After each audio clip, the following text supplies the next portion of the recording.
నాగి గారు కృష్ణరాజు గారికి శిష్యుడు అన్నారు కదా, మరి ఆయన కల్కి అనుకున్నప్పుడు సార్కి అన్న క్యారెక్టర్ అనుకున్నారండి? అనుకున్నారేమో మరి, నాకైతే 100% అనుకుని ఉంటారు నాగి గారు చేద్దామని.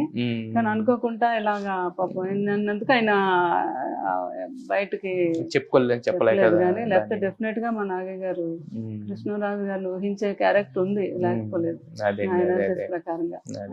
మొత్తానికి మీరు చెప్తుంటే అంటే ఎంతసేపు మాట్లాడినా కూడా తనివి తీరని, అంటే గొప్పల గురించి చెప్తున్నప్పుడు ఏంటంటే మనకే ఒక ఇన్స్పిరేషన్ గా ఉంటది, ఇన్ని చేశారా ఇన్ని చూసారా అనే ఫీలింగ్ అయితే వస్తూ ఉంటది. ఎంతసేపు మాట్లాడినా కూడా కృష్ణరాజు గారి గురించి అయితే మాట్లాడుకుని అని మీరు అన్నట్టు బుక్ కూడా తీసుకొస్తాను అంటున్నారు తొందరలో. అది తీసుకొస్తా చదివన్నా మేము తెలుసుకోవాలని ఖచ్చితంగా. చాలా ఉంది ఆయన గురించి, ఎంతమందికో ఇన్స్పిరేషన్ ఆయన. అంటే కష్టాల్లో ఉన్నవాడు కూడా ఆయన మాట వింటే ఆయన కష్టాలు మర్చిపోయి జీవితంలో నార్మల్ అయిన వాళ్ళని కూడా నేను ఎంతో మందిని చూసాను ఆయన చెప్పే మాటలు బట్టి. ఎంతో కష్టాల్లో ఉన్న వాళ్ళు కూడా లాభం లేదు, నేను ఇలా అయిపోతున్నాను అని ఆయన దగ్గరికి వచ్చి చెప్పుకునే వాళ్ళు ఆయన చెప్పే మాటలు బట్టి వాళ్ళు మామూలుగా అయ్యేవారు. అలాగే హెల్త్ బాగోక వచ్చేవాళ్ళు కూడా ఉన్నారు, నాకు ఏమీ బాగోట్లేదని నిరుత్సాహపరిచిపోయిన వాళ్ళని అలా బూస్ట్ చేసి ఏముంది పెద్ద దీనికి, కొంచెం ఇలా చేస్తే నార్మల్ అయిపోద్ది, మైండ్ నువ్వు దాని గురించి భయపడు అలా చెప్పేవారు. అంతే, అలాగా వాళ్ళేమో నార్మల్. అలా ఎంతో మంది నేను అంటే చాలా మంది ఏమనుకుంటారంటే రాజుల వంశం నుంచి వచ్చారు కదా పెద్ద కష్టాలు అని అనుకుంటారు, బట్ కాకపోతే అంటే చాలా దగ్గరగా చూసిన వాళ్ళకి మాత్రం తెలుస్తుంది అన్ని మొత్తం ఆయనకి కష్టం సుఖం మంచి చెడ్డ. అలాగని ఆటలో ఉండిపోకుండా లైఫ్ ని ఎలా ఎంజాయ్ చేయాలి అంత హ్యాపీగా ఇప్పటివరకు ఎంజాయ్ చేస్తాను.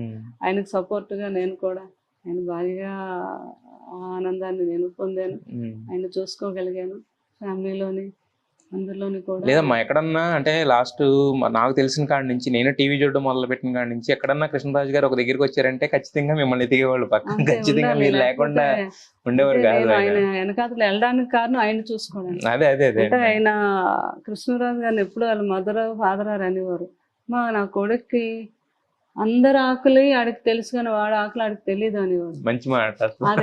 అంటే అందుకే ఆ రోజు నుంచి నేను ఈ రోజు వరకు ఆ వెనకాతలు వెళ్ళేది ఆయన ఆకలి చూసుకోవడానికి, ఆయనకి టైంకి భోజనం పెట్టడానికి, ఆయనకి ఎక్కడ ఇబ్బంది లేకుండా. అదేని ఆయన అజానుబాహుడు ఎక్కడున్నారో కానీ డాక్టర్ సి నారాయణ రెడ్డి గారు శిఖరత మస్తకుడు అని బిరుదు ఇచ్చారు కృష్ణరాజు గారు.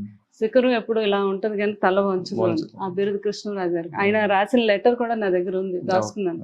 డాక్టర్ సి నారాయణ రెడ్డి గారు ఒక ఇంటర్వ్యూలో చెప్పింది, ఆ లెటర్స్ ఉన్నాయి నా దగ్గర. అట్లాగా ఎక్కడికి వెళ్తున్నా కూడా మనిషి ఇలాగా అలా నడుచుకెళ్ళడం కిందే ఉందో చూసేవారు కాదు. నేను మంది వెనక నుంచి మెల్లగా ఉంది, కింద గుమ్మ ఉంది, లేకపోతే కింద అది ఉంది అని చెప్తా ఉండేదాన్ని అనమాట. అలా చూడడం కానీ కిందకి చూడడం తెలియదు. అట్లాంటి గొప్ప వ్యక్తి అండి కృష్ణరాజు గారు. ఆయన ఫ్యామిలీ అవటం మేము చేసుకున్నాం.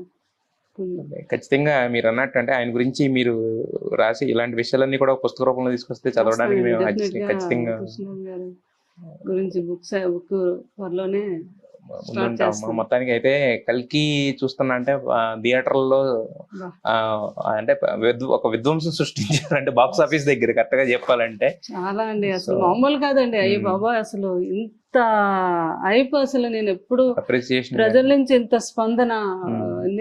ఒకటే రివ్యూ, ఎక్కడ నెగిటివిటీ అనేది బ్లాక్ బస్టర్ పేరు వచ్చినందుకు